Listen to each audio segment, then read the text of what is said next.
Super Mayhem. Hello friends, it's Tim here again from Super Mayhem. Ow! And boy howdy, do we have some spooky video game stories for you today. To help me scare the pants off you, I have my good friend and the king of the spooky, Callan from Slapped Ham joining me. So welcome Callan, and be sure to smash that like button to help this video out, subscribe if you are new, and ring the bell for notifications. And whilst you are at it, make sure you check out all of Slapped Ham stuff via the links in the description. And with all that said, let's go! Some people say that playing video games is harmless fun. Although I can agree on that. Some myths surround classic and popular video games, and it is no lie that it makes you wonder, what the hell is going on? Is it possible that some sinister realm coexists in the so-called virtual reality world of video games? Quite probably. The fact is, sometimes fiction is scarier than reality, and if you don't believe me, let's take a look at the top 12 scariest video game myths and curse stories ever. If you're running around Mount Gordo in GTA 5 late at night, you might spot this eerie apparition haunting the area. Her name is Jolene Cranley Evans. You might spot her floating eerily all alone. If you get close to her, she'll vanish without a trace. However, if you search the area, you might find some hints as to why her spirit is lingering. First, you'll see the word Jock written in blood. And then there's a newspaper article that features how her death was supposedly accidental. Jock is the nickname of her husband, John Cranley, who featured in GTA 5 and is also mentioned in GTA Vice City Stories. After a career in acting, Mr. Cranley became a politician, even competing for the position of governor of San Andreas, representing the Republican Party. His political campaign motto was, "Jock will strangle the deficit as he does with the bad guys." Maybe the slogan wasn't a metaphor after all. Quoting to the article left behind by the ghost of Jolene on June 14, 1978, Jolene and Jock were enjoying themselves in the Mount Gordo area. They were taking in the clifftop views when Jolene tragically fell to her death. It was rumoured in the tabloids that the couple had been having some marital problems. Jock wanted to leave his hometown in order to become a stunt double, while Jolene wanted to stay in her hometown of Los Santos in order to take care of her parents. It's clear the ghost of Jolene is trying to tell players that she was murdered by her husband. However, police reached the conclusion that it was just an accident, and Mr. Cranley was released without charges. Number 2. The Mirrors in Doom 3. Doom is known for being one of the most violent and gory first-person shooters. In the first one, we can find John Romero's bloody hell. Mr. Romero is one of the creators of the game. However, in Doom 3, we can find several hidden messages / Easter eggs, like the one we see in the digital screens in some doors. If you want to jump out of your seat, well, pay close attention to the mirrors. Oh crap. According to Creepypasta legend, if you listen to the theme tune of Sega Saturn's Sonic R too many times, you'll be haunted by an eerie-looking Tails doll. Word around the playground is that this doll will haunt you and bang on your bedroom door at nighttime. There's even testimony from a guy in California who momentarily went insane and began clawing at his own eyes after being visited by this raggedy old Tails doll. So is this all urban legend, or is there some truth to it? In Sonic Drift, you can unlock a hidden character that looks like a busted up old Tails doll, and his movements are super creepy. He has cameos in the game and has not appeared in another Sonic game ever. Are we talking about a collective paranoia, or is there something far more sinister going on here? Perhaps unlock the character and see for yourself. Number 4. Final Fantasy VII. This is one of my favourites. When you are at Midgard on the first disc, if you find yourself wandering the slums, you can enter a hotel, which in reality is actually a brothel named the Honey Bee Inn. In this place, you can witness one of the most horrifying scenes ever.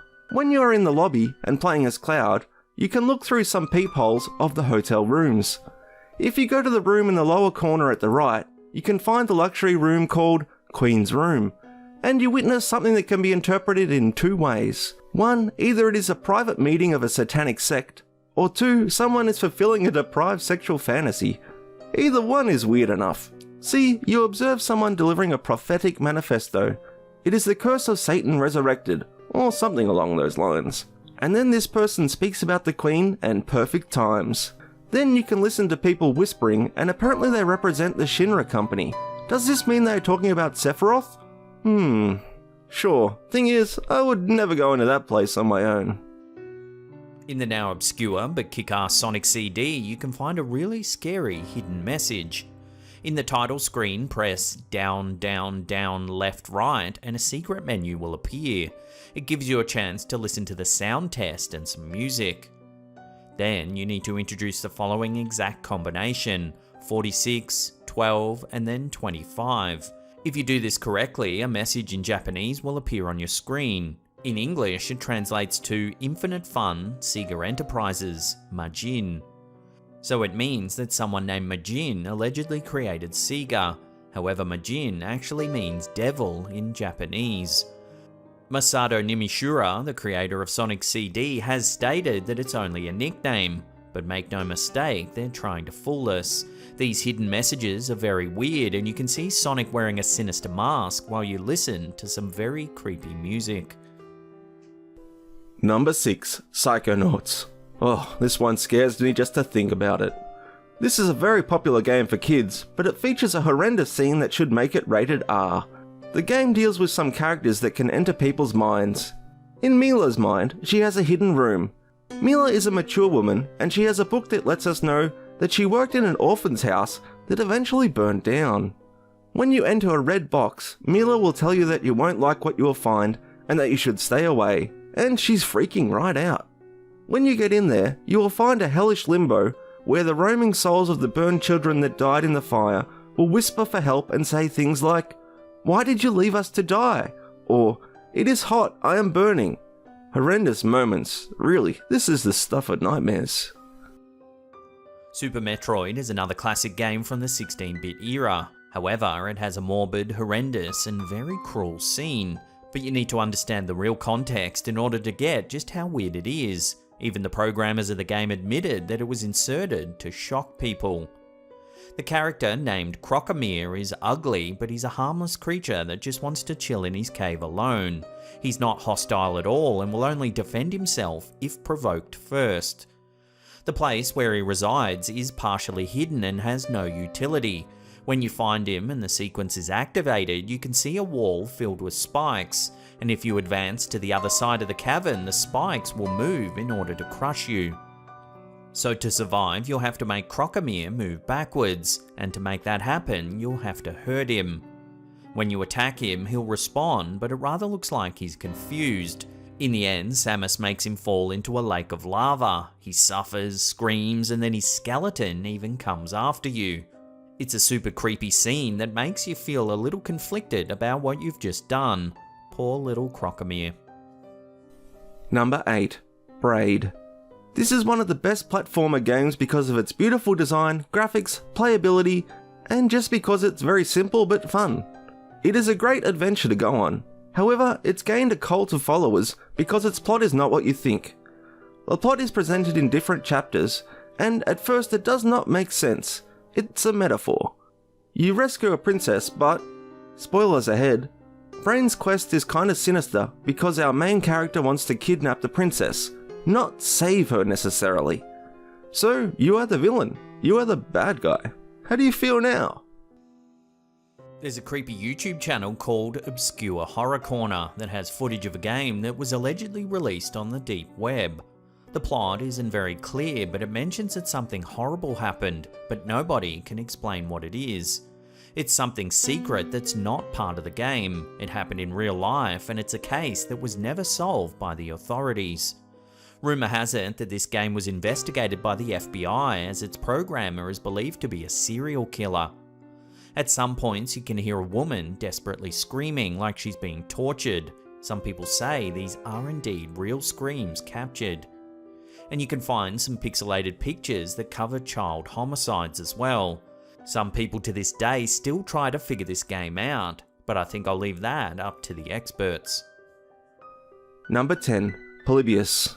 Legend says that this game was developed by Atari's designer, Ed Rothberg, creator of Battlezone. Supposedly, Polybius was an arcade created after it was ordered by the US government. It is said to be the enterprise of Sinolotion Inc., which is a German word, can be translated as loss of senses, although there is no exact translation of it, which makes this myth even bigger. It is said that this arcade machine randomly appeared in an arcade place in Oregon. It was a black machine that featured the name of the game on top of it. The objective of the game is to control a spaceship, but its images are really strange because you can only see the flashing and striding lights of the screen rotated around the objective. It is said that the infamous and mythical Men in Black inspected arcade machines that featured the game. Make no mistake, no Will Smith, these were the real Men in Black. It is also rumoured that several kids stated that a group of men dressed in black looked after the arcade machines, writing down the highest scores and then constantly changed the settings of the game in order to make it louder or even changing the game's lights that appeared on screen. When the rumour reached its peak, a group of young people decided to analyse the game, a situation that generated the discovery of a hidden menu that featured parameters such as index of suicide, night terrors, amnesia, hearing hallucinations. On the other hand, those who experienced the game stated that they could see subliminal messages in their dreams, and even some ghostly faces suddenly appeared at the same time they saw text such as, "Kill yourself." Or when they heard the music of the game, in some intervals, they could hear phrases such as, "Why are you hurting me?" No one knows about the origin of this urban myth, but there is no real evidence about its existence. There are no photographs or real evidence. You can find pictures on the internet, but they are all fake most likely. This is one of the huge myths in the world of video games, and even over 30 years have passed since the beginning of the legend, there is no real analysis or explanation. Not even Bart Simpson could figure it out.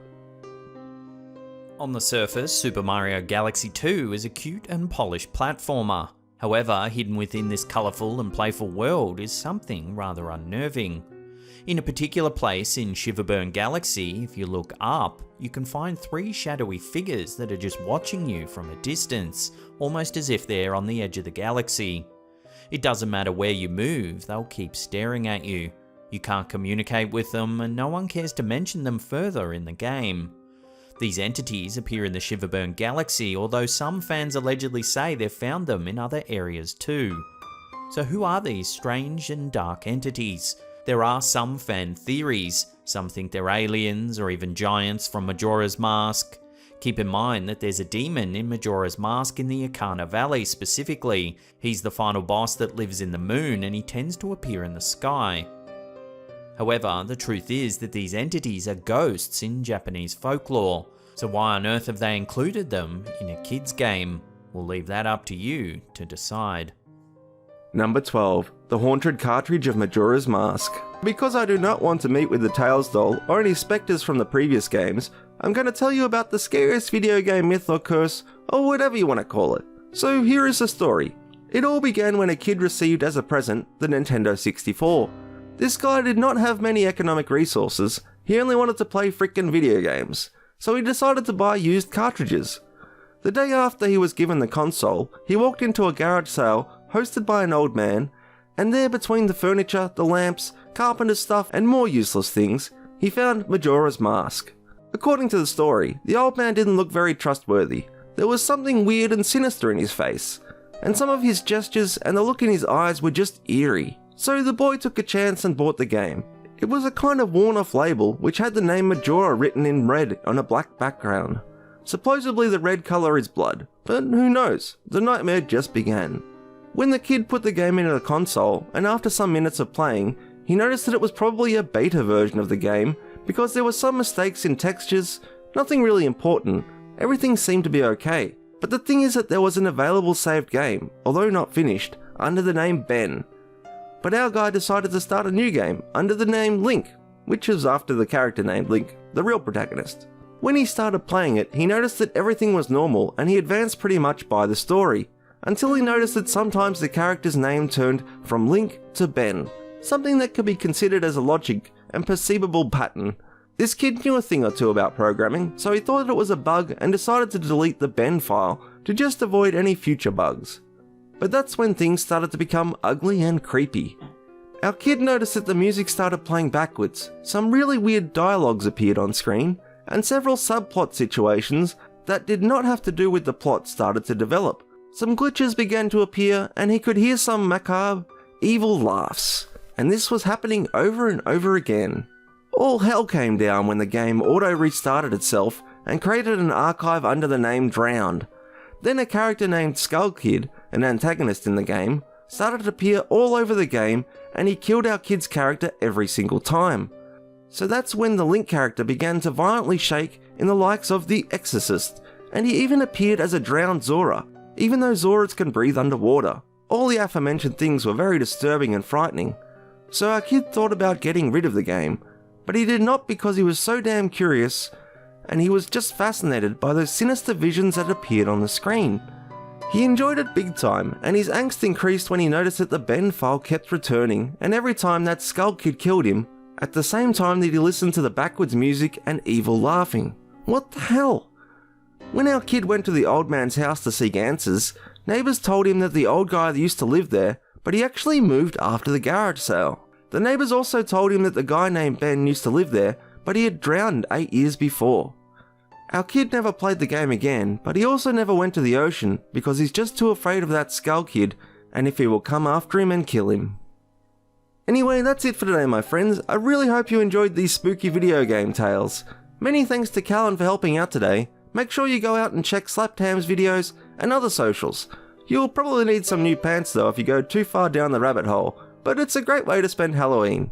Also, make sure you like this video to support us, subscribe if you are new to the channel, and of course ring the bell for future video notifications. And if you really like the mayhem and what I do, then please take a look at our join button or our Patreon page below to help support future videos. And with all that said, I'll catch you soon and have a happy Halloween.